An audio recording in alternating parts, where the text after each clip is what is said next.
Hello all, welcome back to my channel. ಇದು day 4 of 21 days wait loss challenge. Last ವಿಡಿಯೋದಲ್ಲಿ ಹೇಳ್ದಂಗೆ 5 days workout 2 days rest ಪೀರಿಯಡ್ನ ನಾನು ತಗೋತೀನಿ. ಅದರಲ್ಲಿ ಇದು 2ನೇ ದಿನ ರೆಸ್ಟ್ ಪೀರಿಯಡು. ನೈಟ್ ಸ್ವಲ್ಪ ಲೇಟಾಗಿ ಮಲ್ಕೊಂಡಿದ್ದರಿಂದ ಬೆಳಗ್ಗೆ ಬೇಗ ಎದ್ದೇಳೋಕ್ಕಾಗಲಿಲ್ಲ. ಸೊ 8:30 9 o'clock ಹಂಗೆ ಎಳ್ನೀರು ಮತ್ತು ಗಂಜಿ ಕುಡ್ಕೊಂಡೆ. ಸ್ವಲ್ಪ ಕೆಲಸ ಕೂಡ ಜಾಸ್ತಿ ಇದ್ದಿದ್ದರಿಂದ ಮನೇಲಿ ಲೇಟ್ ಬ್ರೇಕ್ಫಾಸ್ಟ್ ಮಾಡ್ಕೊಳ್ಳೋಣ ಅಂತ ಎಳ್ನೀರು ಕುಡ್ಕೊಂಡೆ.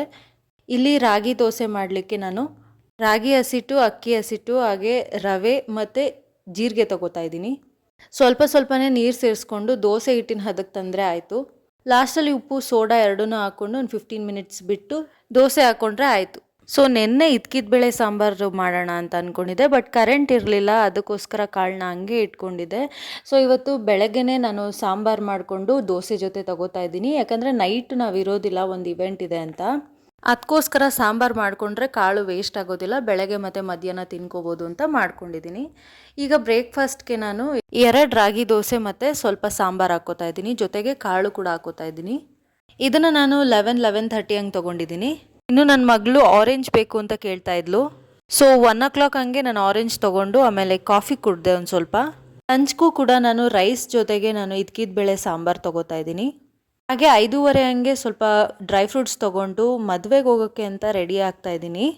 ಇದು actually out of the topic. ನಾವು ವೆಯ್ಟ್ ಲಾಸ್ ಮಾಡೋವಾಗ ನಮ್ಮ 21 ಡೇಸ್ ಚಾಲೆಂಜಲ್ಲಿ ಹೇಗೆ ಅನ್ಸರ್ಟನಿಟೀಸ್ ಬಂದ್ರೂ ನಾವು ವೆಯ್ಟ್ ಲಾಸ್ನ ಮೋಟಿವ್ ಆಗಿ ತೊಗೊಂಡು ಕಂಟಿನ್ಯೂ ಮಾಡ್ತೀವಿ ಅನ್ನೋದ್ರ ಮೇಲೆ ಹೋಗುತ್ತೆ ನಮ್ಮ ವೆಯ್ಟ್ ಲಾಸ್ ಎಲ್ಲ.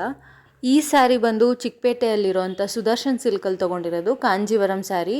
ಪ್ರೈಸು ನನಗೆ ಅಷ್ಟು ನೆನಪಿಲ್ಲ, ಮೇ ಬಿ ಒಂದು 12,000 ಏನೋ ಆಗಿತ್ತು ಅನಿಸುತ್ತೆ. ನಮ್ಮ ಪಾಪು ಹುಟ್ಟಿದ ಮೇಲೆ ನಾನು ಫಂಕ್ಷನ್ಸ್ಗೆಲ್ಲ ಹೋಗೋದು ತೀರಾ ಕಡಿಮೆ ಆಗೋಗಿದೆ, ಯಾಕಂದರೆ ಅವಳನ್ನ ಅಲ್ಲಿ ಮೇಂಟೈನ್ ಮಾಡೋದು ತುಂಬ ಕಷ್ಟ ಅಂತ. ಬಟ್ ಇದು ಏನಂತ ಗೊತ್ತಿಲ್ಲ, ಈ ಫಂಕ್ಷನ್ಗೆ ಅವಳೇ ಇನಿಷಿಯೇಟಿವ್ ತೊಗೊಂಡು ರೆಡಿ ಆದಳು, ಮತ್ತು ಫಂಕ್ಷನ್ ಹಾಲಿಂದನೂ ಬರೋಕ್ಕೆ ರೆಡಿನೇ ಇರಲಿಲ್ಲ ಅವಳು. ನಾನು ಏನೇನು ಹಾಕೋತೀನೋ ಅದನ್ನೆಲ್ಲ ನೋಡಿಕೊಂಡು ಅಬ್ಸರ್ವ್ ಮಾಡಿ ನನಗೂ ಅದೇ ಹಾಕು ಅಂತ ಹಠ ಮಾಡ್ತಾಯಿದ್ಲು. ಸೊ ಅವಳಿಗೂ ಎಲ್ಲ ರೆಡಿ ಮಾಡಿ ಫಂಕ್ಷನ್ಗೆ ಹೋದ್ವಿ. ಇದು ಆ್ಯಕ್ಚುಲಿ ನನ್ನ ಹಸ್ಬೆಂಡ್ ಕ್ಲೋಸ್ ಫ್ರೆಂಡ್ ಮದುವೆ, ಬಟ್ ಆ ಹುಡುಗ ನನಗೆ ಕಾಲೇಜ್ ಮೇಟ್ ಅನ್ನೋ ಒಂದು ಕಾರಣಕ್ಕೆ ನಾನು ಕೂಡ ಹೋಗಿದ್ದೆ ಅಷ್ಟೇ.